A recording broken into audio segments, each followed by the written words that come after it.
Hey everybody, welcome to Pep Talks. I'm Eddie Pepitone and I am in the studio solo today. How are you? I have a new haircut.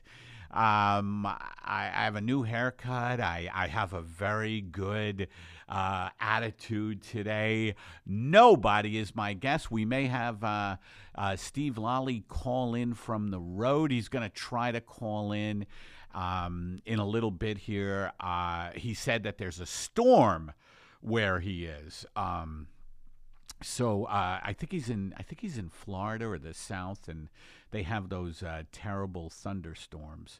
Or terrible. They're great. I mean, we don't have any weather here in Los Angeles, so except beautiful, beautiful blue skies that never really go anywhere except into more blue skies. And, it's like a Camus novel. I think I've talked about that before. It's like just white, white, white, white blue skies. But anyway, so I'm solo. We have some ads to read.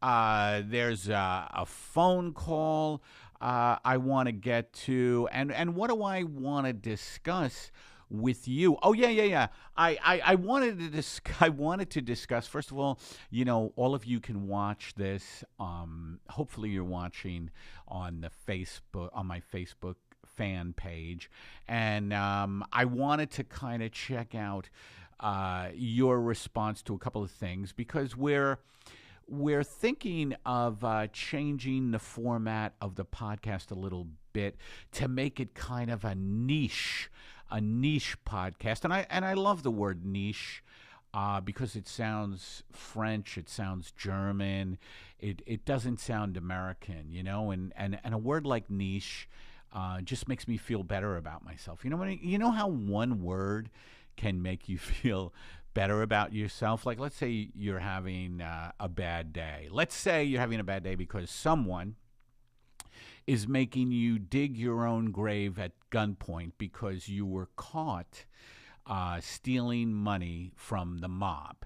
And they're making you dig your own grave at gunpoint, and all of a sudden, the phrase "s'il vous plaît," which means please, I believe in French, comes into your head. It can change your outlook. Yes, you're still going to be digging your grave. Yes, more likely than not, you will wind up dead in the desert.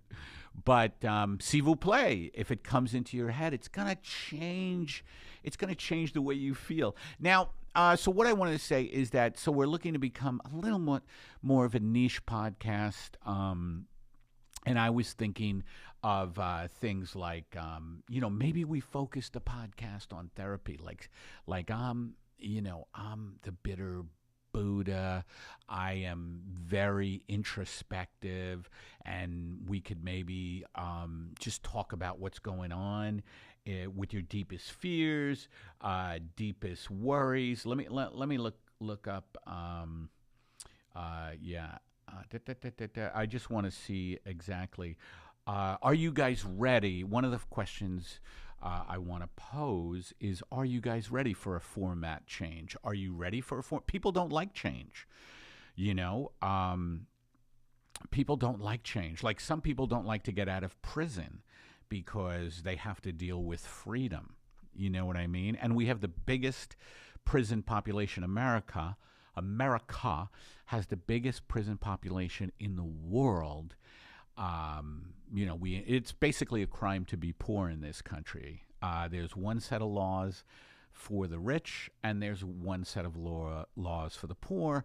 And because there's no employment, or very shitty employment, the solution is to put people in jail. And when people get out of jail, they're like, whoa, what am I going to do with this freedom? So I'm asking you, are you ready for a format change? Also, would you guys be willing to pay for more content, even if it was like $5 a month? And that would be like a Patreon type thing, if I can get that together, because it's a lot of work. And I would do behind the scenes stuff. You know what podcasters offer fans, like I would show you behind the scenes stuff at the Comedy Store or the Improv, wherever I'm performing, or extended interviews with people that you wouldn't get on the regular podcast, like that.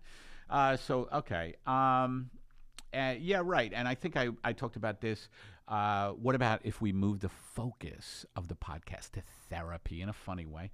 Are you guys interested in knowing more about my process? Are you interested in like finding out about that? Like I talk about that a lot on the air too, but it would be, maybe. So those are the questions I kind of want to pose to everybody. Are you ready for a format change? Would you be willing to pay for more content if it were me giving you behind the scenes stuff or just showing you, extended interviews, things like that. And would it be cool to move the podcast focus to therapy? Those are the kind of three major questions, I think. So let's see what's been going on. John McCain died. That's a big issue. It's so funny to watch Donald Trump not respond. I saw these reporters coming, and by the way, I think it's all theater. The big issues are not whether or not John McCain died. He was no Martin Luther King. By the way, there's a great documentary on HBO about Martin Luther King. Is awesome. By the way, I'm saying I hear myself going sorry about that. I think that has to do with being alone in the podcast, being alone in the world, and we all are alone in the world, even if you're with someone else. There is you're alone. You're alone, and I'm certainly alone in the studio right now. Yes, so it's all theater, McCain, Trump, and they by the way, Trump, his function for the elites, his function for his fellow billionaires in Wall Street and, oil companies and big pharma, his function is to be the clown. Is to entertain. Like, it's a big reality show. You should read the book Fahrenheit 451, which is about when, the society is turned into just watching reality TV, quote unquote reality, like just real car chases. You ever watch a real car chase? Like I was watching the local news, I don't know, about 2 weeks ago. The local news. And why do I watch the local news? I don't know. Once in a while I do. By the way, I was going to do a media blackout, like not watch the news at all. And I have been doing that a lot. But then part of me wants to see this shit show. And I think I'm addicted, and a large part of the population is addicted to this gossipy, like looking at a car accident type of world. You know what I mean? And Trump is a one big accident. And to get back to McCain, these reporters were shouting, "Sir, how come you haven't released a statement about McCain? Or what do you think about John McCain's passing?" And he just sat there with that face, with that Trumpian face, just not answering the question. And it was quite funny to me. It's just a shit show. It really is a shit show. I have said before that I think it would be very funny if Donald Trump, I would respect him more if he would cut his lips like the Joker and have blood smeared on his face and just kind of, he just kind of greeted people like, "Hello." Like Trump as the Joker would make sense to me. Let's see if you guys, now I'm going to go to the fan page and see if anybody has anybody commented on today's show. Let's see on what I was talking about. Oh, there's been a bunch of comments already. Yeah, Timmy. He's okay. Nothing. Nothing yet about what I was talking about. So that's quite all right. Yeah. So what else is going on with me? I wanted to do the podcast alone. we were trying to get. I guess I've been doing this string of female comedians, and I am gonna do more. I think next week we have Eleanor Kerrigan, who's a very funny comedian, and that should work out really good. And this week I just wanted to see, because I've done the podcast a lot alone, where I, sit in my car. I'm trying to recreate that now, sit in my car, and I kind of just talk about what I've been going through. And it's usually kind of the same things. Don't we always go through the same things all the time? And this would kind of be the bent, this would how the podcast would lean if it was a change of format to therapy, because to me what's important in life isn't guessing movie trivia. It's your struggle. It's your struggle with being real. It's your struggle with being honest. It's your struggle with living a life that is true, or living truthfully, living, doing what you want without hurting other people, doing what you want without compromising yourself constantly. And I know a lot of life is a compromise and it's very messy, but really going after what you want in this crazy, fucked up world. And I've had problems doing that. I do it like I've always just done comedy. And that's always what I wanted to do. But as you progress in your field, you come against bigger and bigger. You come against bigger blocks. You know what I mean? In other words, you start to achieve, but then you come face to face with, for instance, I want to write a television show for myself. And it's very difficult, and I think it's all the cliche. It's all the cliche blocks, I don't believe I deserve it. I'd rather not try, so by not trying, I can't fail. In other words, being afraid to fail.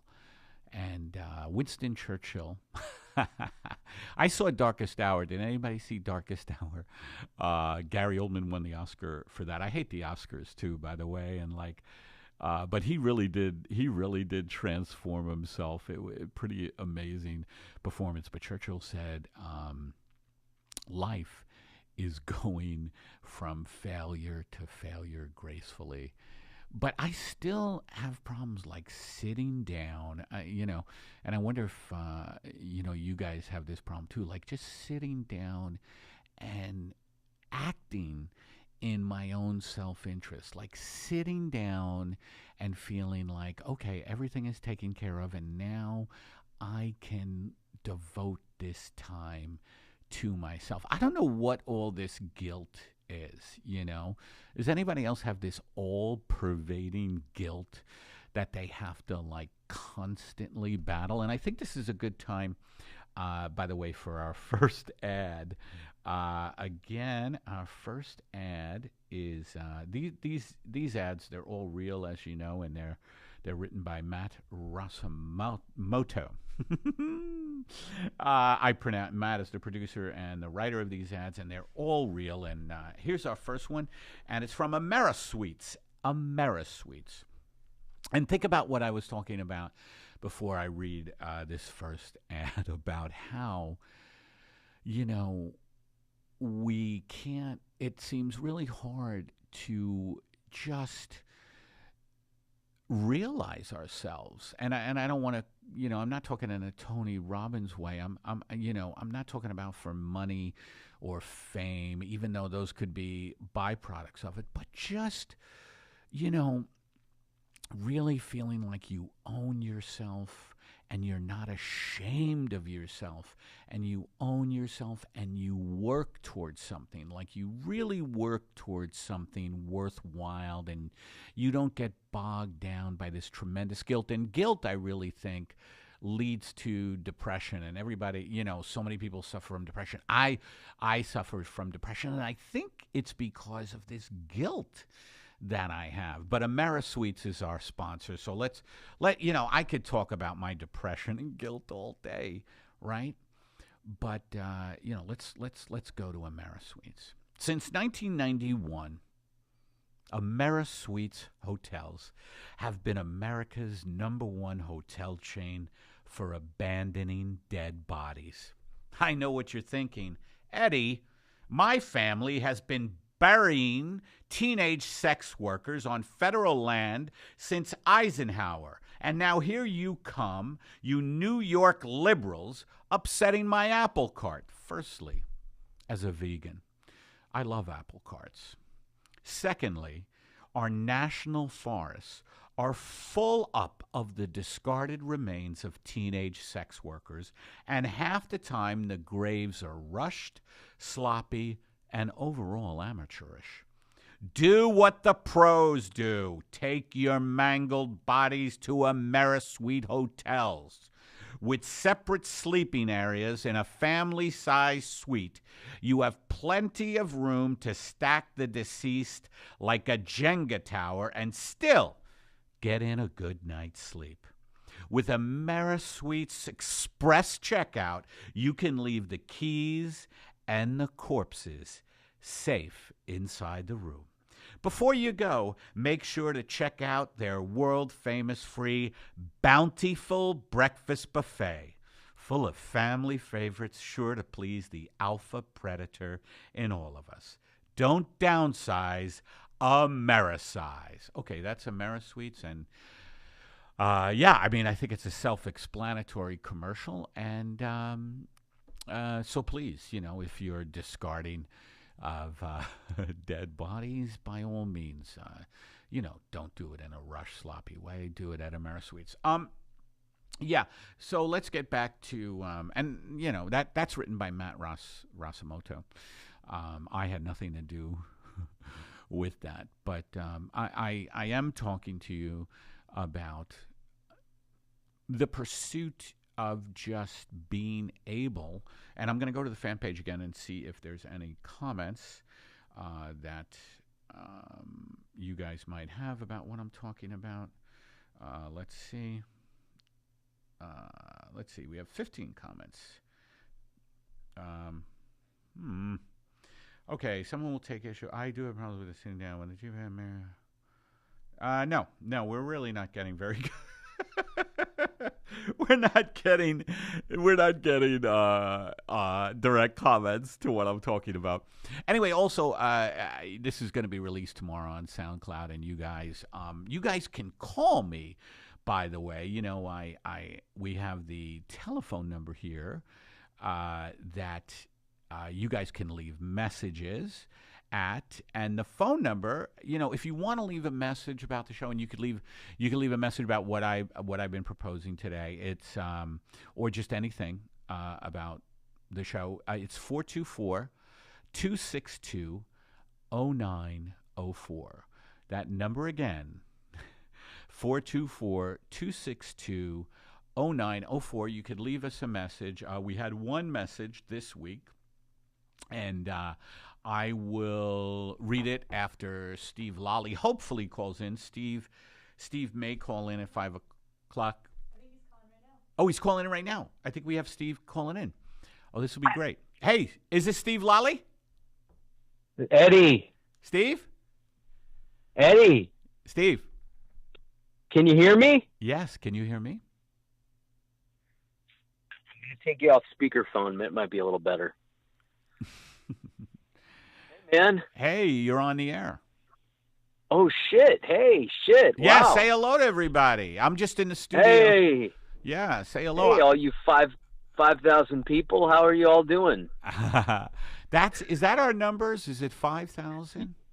Yeah, it's like we lurk around 5,000. I think lurk is a good word. Now here, first of all, were you listening to the podcast before you called in? No. Oh, okay. Well, yeah, that's why we lurk around such low numbers, I think. But anyway, now, Steve Lolli? How are you? You're on the road. I'm in the studio alone, by the way, and I'm just talking about my inner struggle. About just that struggle, Steve, about work, like working toward your goals and not having guilt or shame about it, and just kind of putting your head down and just doing it without any, feeling like you're hurting other people, just really doing your own thing and kind of living your truth. Do you have any thoughts about that? Well, I mean, I do. I was thinking about it today. I was thinking about, I could tell you about what's going on with my comedy tour, and it would make you feel so much better about your own work. No. That's what I'm not talking. No, I'm not talking about something like that. Like, that's kind of, me being an asshole. You know what I mean? Yeah, but it is kind of funny. It is funny. Yeah. It is funny. And it makes me feel better.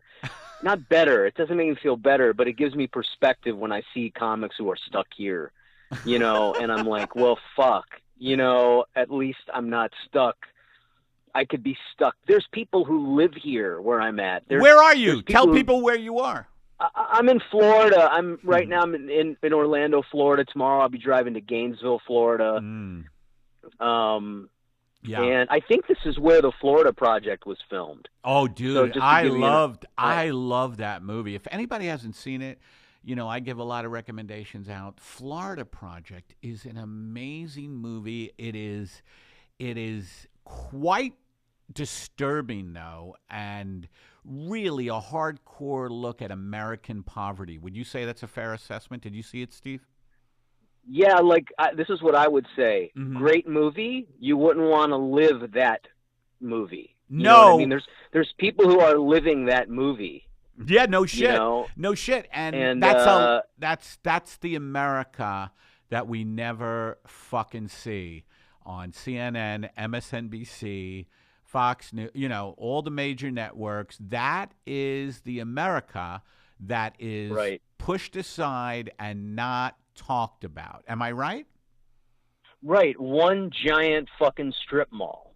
One giant one giant shopping mall that's like only 3 stores are actively occupied.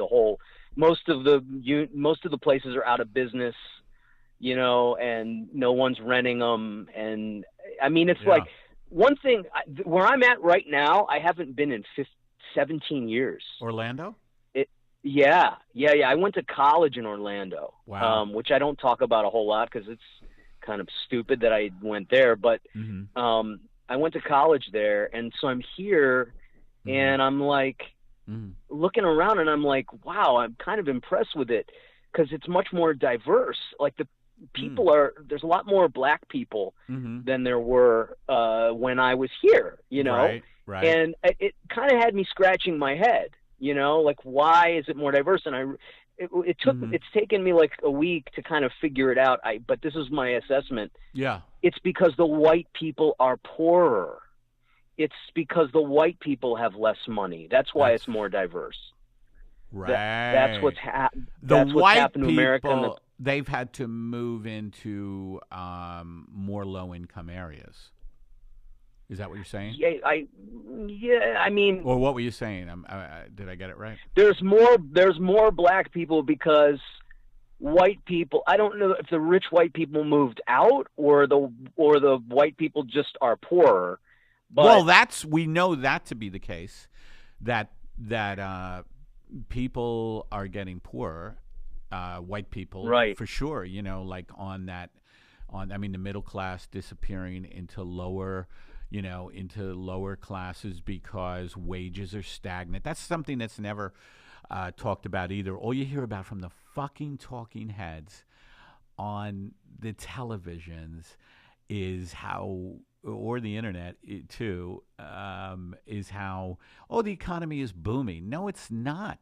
No, it is not. People have given up looking for work. People are working menial jobs that are killing them. You know what I mean? And I think people are pretending not to be poor. I think that's kind of what's going on in America. Everybody's trying to create the illusion that they're not. The people who have the house are hundreds of thousands of dollars in debt. That's true, right? It's unbelievable. Right. I was reading. Go ahead. I'm sorry. No, yeah, go ahead. No, I was just reading Chris Hedges again, and there's an economist named Richard Wolff that people should look up. First of all, see the Florida Project, the movie, for an unflinching, that's what reviewers say, right? Critics. It's an unflinching look. No holds barred. It's an unflinching look at poverty in America, and then check out this economist, Richard Wolff, that Chris Hedges interviews in his weekly Truth Dig column. And I think Wolff was the one who said, we are at the point in America now that it would be similar to the French Revolution. Like the monarchs in the French Revolution just took away everything from people. They were serfs, and people in this country now are essentially serfs. Like a large number of people are essentially serfs. And you're right about people pretending to be to have money, And I would say even that they believe what they're pretending. Like people are in this fantasy world. I mean, literally in this fantasy world that they're doing fine, because when reality is really, really scary, people go into fantasy. Yeah, well, right? We all do. I mean, we all do that, right? That's true. Yeah, except me and you, and that's why we have this podcast. I'm kidding, but anyway, tell now. Make me feel better about my life. Now, what? Okay. But I do want to know how four progressive Democratic candidates just won their primaries down here, which it's really not a major thing, but it could be a black progressive governor yes, just with no money, just defeated a Democratic corporatist who had a bunch of money, and all the guy had was Bernie Sanders endorsement. And so that was great. I read about that. Yeah. Yeah. So it's not like, is it enough? Is it happening fast enough? Probably not. But it gives me some hope because This is I would describe the people here that I run into as very apolitical. Nobody really wants to talk about politics. Like you said, people want to be in their fantasy and in their world. And I do it too with baseball. Because all I've been doing is eating and watching baseball. I don't have any fucking thing else to do down here, And are you with family? So I'm not.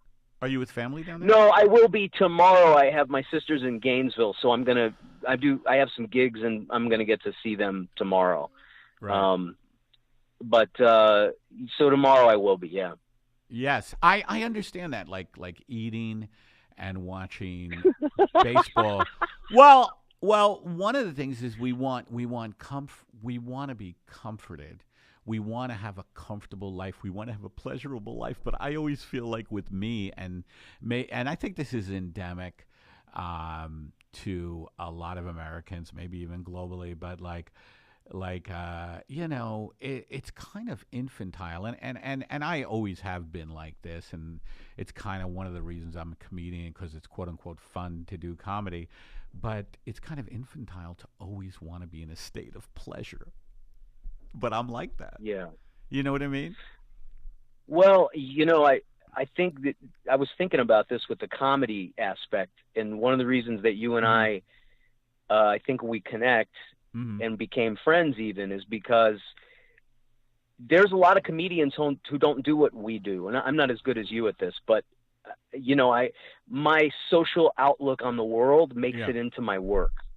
You know what I mean? Like your social outlook on the world makes it into your work. It's not your whole act, but it makes it in there because you can't ignore the things you see. And so that's kind of cool, because that's sort of like an engine that, you're not just a sheep. You're not going around just doing relationship jokes for a bunch of, yeah, you're right. But you know what? Like when I'm in the clubs, just like you said, people don't want to really hear about that. The other night, I was in front of this good crowd, and I started talking about, the disintegration, the way I put it. Picture a Friday night out for people, and I'm going,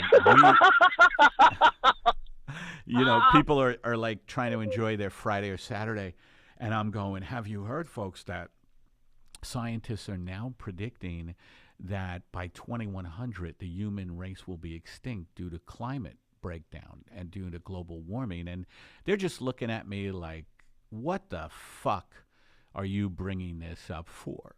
You know what I mean? And like, I was thinking about comedy club, like there's funny stuff about that, about the human race being extinct by the year 2100. And the funny stuff about that is, first of all, everybody's ignoring it and pretending it's not going on. Everybody is watching Peaky Blinders or The Staircase or Wormwood on Netflix, and or baseball, and the civilization is crumbling. Margaret, I heard. It's like someone saying, Margaret, I heard that the next few summers are going to be so hot that we may burn alive. So can we order in tonight? I'd like an eggplant parmesan. Make it extra cheese. Who gives a fuck at this point? You know what I mean? Like a lot of people are vegan down here, by the way. No way. I love that. Yeah, dude. And I found a health food store that has vegan food. Dude, I couldn't even believe it. Wow. I mean, remember we were writing episodes making jokes about this, and I couldn't believe I found, so people are kind of like, they can't digest the animal food. This is my theory. It's totally hypothesis because I hadn't done any kind of study, but I meet people and they're like, I can't eat cheese anymore. I can't eat meat anymore. It's not because they're caring for animals. They're not can't eat the fucking food is not consumable to the human body. It's toxic. Well, I think to me, any reason for veganism is a great thing. I mean, it would be nice if it was ethically oriented, because I meet a lot of people who say, oh, I tried being vegan for a month, but I couldn't because I'm anemic, and they're not taking the right supplements. And, for a lot of people, it's just going back to what they like, which is, all that stuff that they like, because it's hard to transition to a vegan diet, but it's gotten better and better. And what you're talking about, there's vegan stuff down there. I think that's happening all over, and that is a nice thing. And it's a good thing too that some progressives are beating out the centrists, right? But I feel like like Hedges just calls for out and out rebellion, right? And civil disobedience. Well, yeah, and just but I don't know how that's going to happen. And he says too, he always quotes Ted Berrigan, who was Ted Berrigan, Father Ted Berrigan. There were a couple of Berrigans who were super duper activists. They actually went into nuclear power plants to dismantle nuclear weapons, like that kind of activism. Right. And right, like Martin Sheen, I think, was doing that too for a while. Well, Marty Sheen. No, I'm kidding. Martin Sheen. I don't know. I just heard that. I'm just saying it's just hearsay, but that's funny. It'd be funny if it was just a bunch of not only Ted Berrigan, you just named sitcom actors, but John Ritter before he died was doing that. Right. Yeah. And Pamela. They got rid of him. They got rid of him because he was fucking climbing over fences to get into nuclear power plants. Yeah, right. But he quotes Berrigan as saying, "Hey, if elections worked, they wouldn't be legal," meaning that the power elites just fucking, the elections are this big fucking, again, a big piece of theater. Right, right. That, keeps everybody going, oh, we live in a democracy. You know what I mean? Well, how does disinformation work? Because that's what we're kind of living in a time of disinformation through the media and the internet. And I mean, I don't know everything that's going on, but it seems to me that there's a massively quiet group of people who don't trust authority. Well, yeah, people People are pissed now. In the middle of the country, dude. I'm not talking about That's on the coast, good. Yeah, know? of course. Trump, by the way, was a fuck you vote from a lot of people. You know what I mean? Right. They were just like, right. fuck you to the system, but they fuck Right. themselves too because he is, such a piece of shit. Well, yeah. maybe those people need to watch Trump drain the swamp into their fucking living room. Yeah, right. You know what I mean? Like, right. maybe that's part of the whole, right. Like I always bring it back to I believe in God. I don't know what the whole purpose of it is, but God, I despise Trump, dude. I really do. Yeah. I think it was good he was elected, and I think it would be good if he was impeached, but I don't know. Maybe, I just didn't want Hillary Clinton to win because she fucked me in the ass. And I never thought Donald Trump could win, Yeah, I don't know if it was good for him to win, but no, you know what I'm saying. Yeah, I know. He's just, but what he represents, I don't know. We've talked about this a lot. So he just didn't pop out of nowhere. He is the progression of a failed system, which people don't want to talk about, because they're like, oh no, Hillary would have been, no, the Democrats failed us as well because, corporate money, billionaire money has taken over our electoral system, which is why it is encouraging that someone, a black candidate wins in South Florida with no money, and we need. He won the state of Florida, not just South Florida's like L.A., but he won the primary statewide. Again, I don't know how many people actually vote in that out here, but I don't know, dude. Fuck, man. Well, tell me about your tour a little bit. Tell me about your tour. Yeah. I'm embarrassed to tell you about the venues. Why? I don't even It's the nitty. Is so bad. The show I did last night was so fucking bad that there was no host, first of all. Well, the they DJ, do that. Yeah, go ahead. The DJ, I guess, found out halfway through the show he was supposed to be hosting. And by the way, act, the DJ hosting is what happens in strip clubs. But go ahead. So we're back to fucking Lenny Bruce. Well, that's a good thing. Yeah. So I'm waiting to go on, and the people aren't there for the comedy, and they're doing their, the people aren't there for the comedy, and the opening act goes on, and just when it can't get any worse, there's no light on the face of the comic. They didn't rig the light, so it's totally dark. So you're looking at a dark figure telling you jokes. And I'm just thinking to myself, dude, I'm going on, and it's great. There's really great things about it. I get to do more time. I get to sell my DVDs. I make a couple $100 extra bucks, but I'm just doing crowd work and trying to get through it. You know what I mean? Because they're not big. You can't do material in front of them.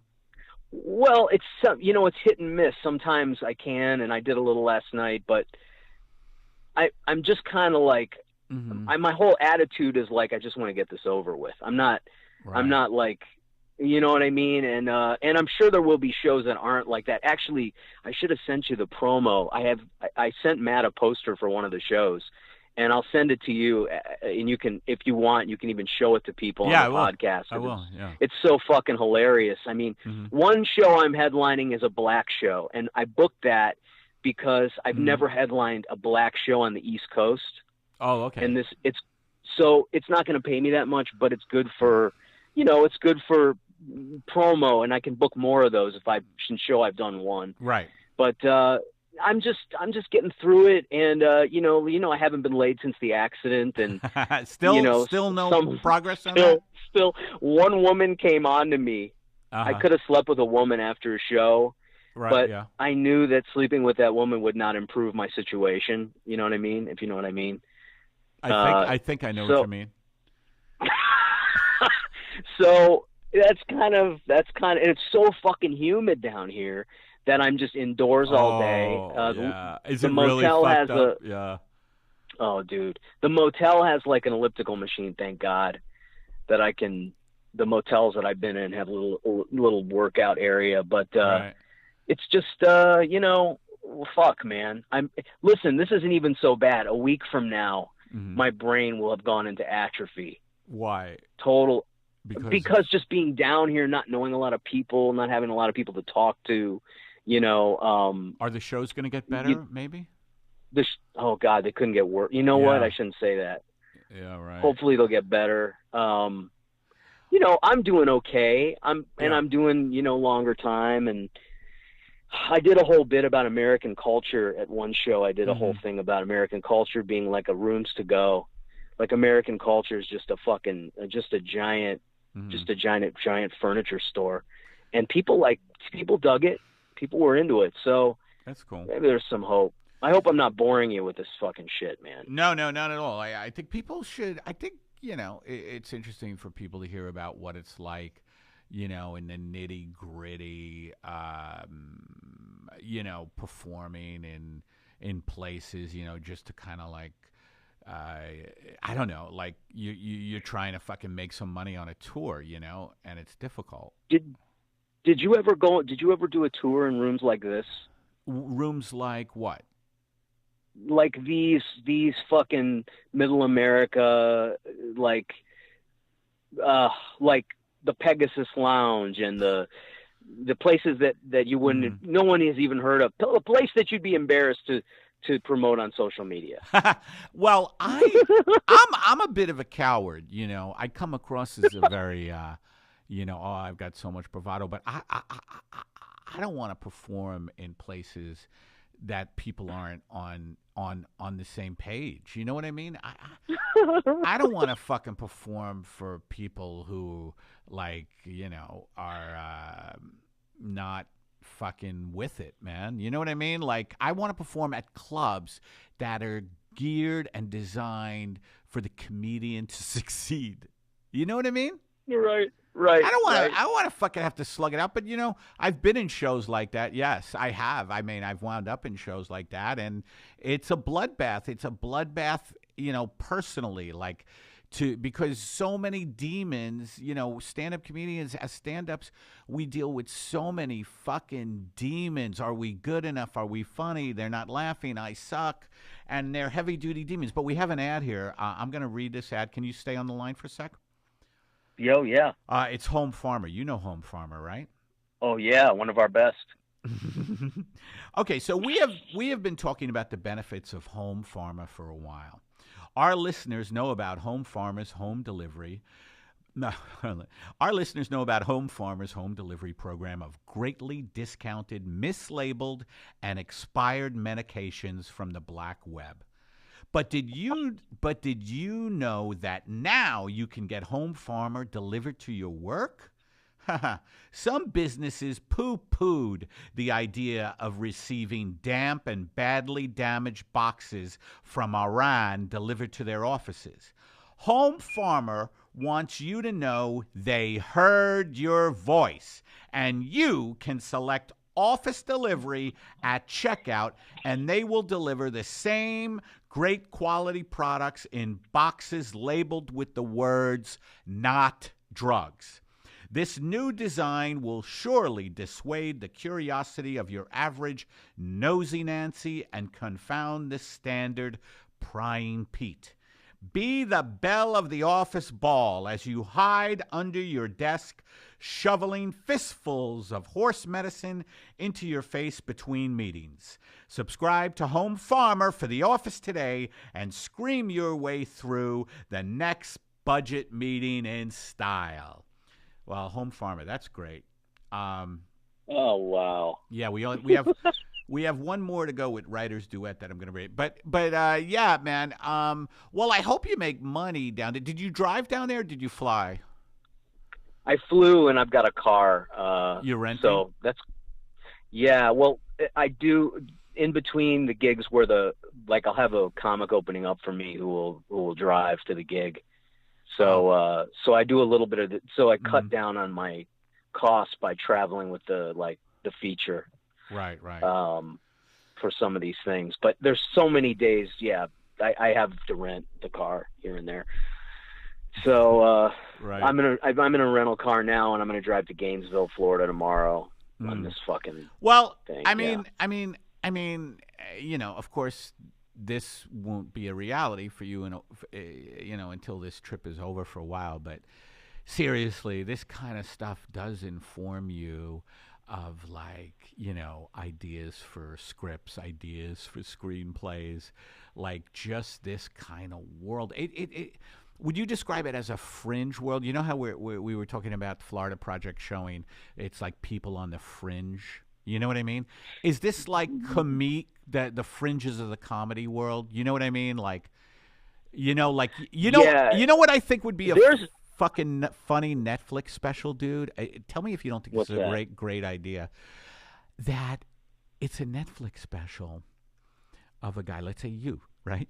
And instead of the big splashy Netflix specials where the audience is going crazy and the lighting is great, it's just like a guy trying to perform in a hellhole, and that's the Netflix special. You know what I mean?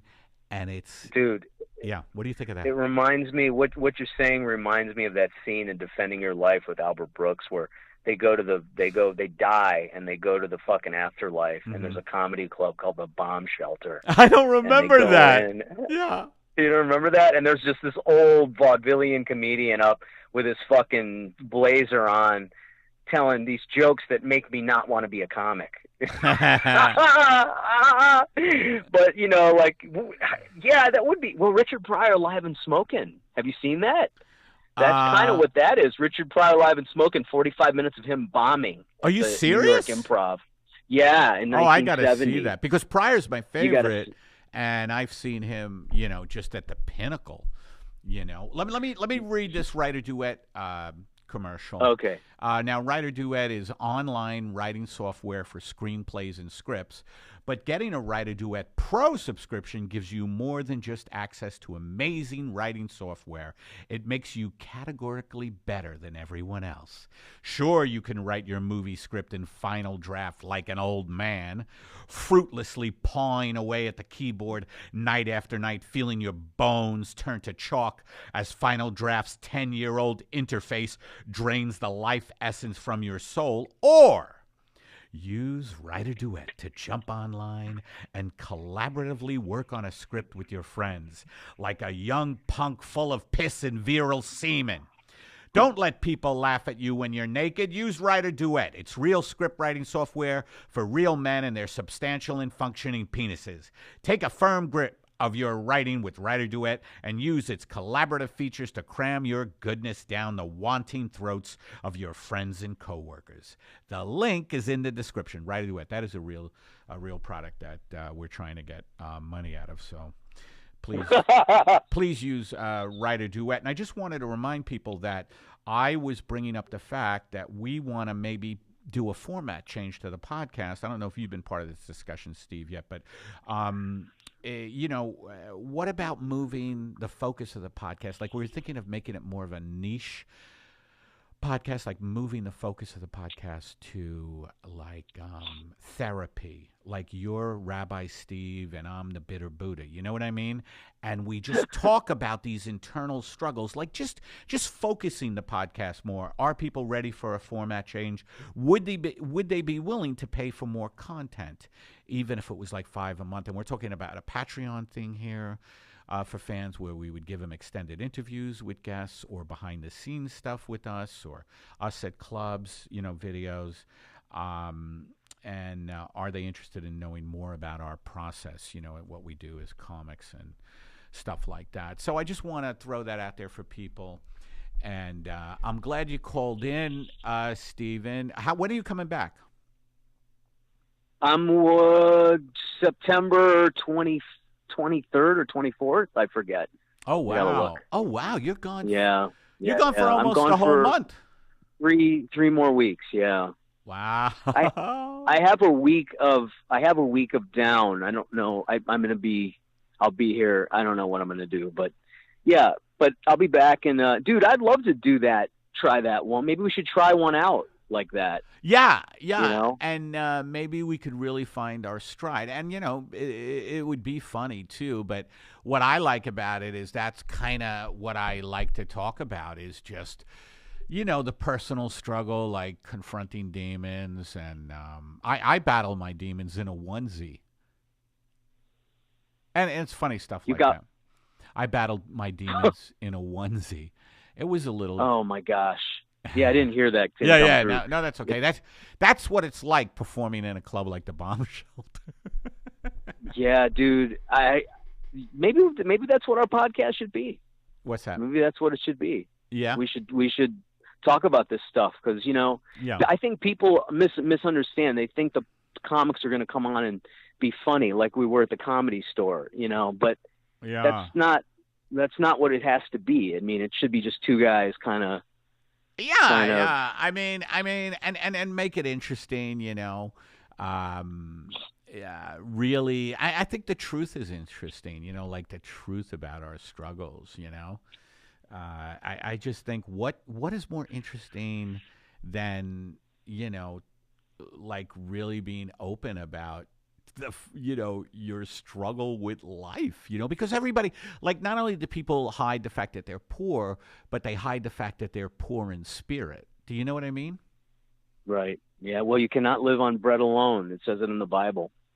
Man cannot live on bread alone. So yeah, people are suffering, right. And we don't know it by looking at them. These people who look normal, but they're torn up inside. We're not getting enough love. We're afraid financially. We're afraid to admit that shit's bad to people. I mean, that's definitely a demon. Just people afraid to admit that life's not good. Yeah, so. and it does have a lot to do with, connecting to the people close to you, and what stops you from connecting to the people close to you. Why, with me, I was talking before you called about, why do I have so much fucking guilt all the time? It's even shame is the word, like shame toward working for myself. Like when I sit down at a desk and I just have this tremendous like inability to just work, on my writing. You know what I mean? Because I don't know. I don't even know why. Do you have that? I don't know that I have it like the way you're talking about it. Mm-hmm. Like I'm ashamed of other shit. I have different shame that maybe we can talk about when I return, or maybe I can call in a couple of weeks or something. Yeah. Well, because I don't know if I'm prepared to exactly share all that right now. Yeah, I hear you. All right. Well, listen, brother. Hang in there. Look at this as, like you're really. It's a struggle and it's a battle, and the more we come through these struggles and battles, it's true. It's like we just build character. What doesn't kill us makes us stronger. I think there's a lot of truth to that, and and there are better things coming out of this. And there's better things that are coming for you. You know what I mean? You know what, dude? It's really not. I just think about these poor people who live down here. I live in LA, and I could be selling insurance somewhere. So life's not bad. You know what I mean? You know what I'm saying? I don't know. Life's not too bad. I think selling insurance would be, Oh, I see.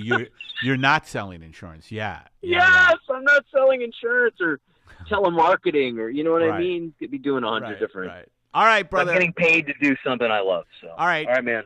We'll talk to you soon. Okay. See you, Eddie. Bye, everybody. Ciao, Bella. All right, everybody. That was Steve Lolli calling in, and I've posed those questions. Are you ready for a change of format? Would you be willing to pay for more contact? What do you think about us moving the focus of the podcast to something like therapy, struggle? All right. This was an interesting Pep Talks, I think. I want to thank our sponsor, WriterDuet, and all those other great sponsors. Our producer, Matt Rasamoto, and Emma here in the studio. And let's see, I'm going to be in Austin September 27th at the Altercation Comedy Festival. Altercation Comedy Festival, look that up. September 27th. I believe the show's at 10 p.m. Then I'm going to be in North Dakota the 19th and 20th at the oh, god damn it, I was supposed to have this. Now, I'm going to fucking get this right now. I am, I have to tell you where I'm going to be in North Dakota. Here we are. It is called, let's see, oh, God. Let's see. So sorry about this, guys. Yeah, it's called the Front Street Tap Room in Fargo, North Dakota. The Front Street Tap Room in Fargo, North Dakota, October 19th and 20th. I'm going to be there. It seems like a great room. So anyway, thanks for listening to Pep Talks. Please like us on Facebook. Please, write us a review on iTunes. Lift our profile, everybody. Spread the word. And we will be back to see you next week.